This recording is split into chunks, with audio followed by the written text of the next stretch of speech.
أعلن الفنان أحمد مكي عن وفاة والدته، وده عبر حسابه على الفيسبوك. كتب أحمد مكي: سبحان من له الدوام، توفيت اليوم أمي حورية محمد جمال الدين شاكر، أرجو منكم الدعاء لها.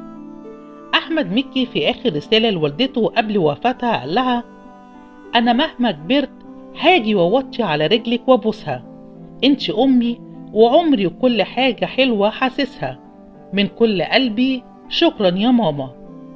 بالتأكيد لن يكون هناك عزاء مثلما حدث وقت رحيل والده، وهي عادة أحمد مكي في العزلة والبعد عن الأجواء الصاخبة، وأن يعيش حزنه بمفرده.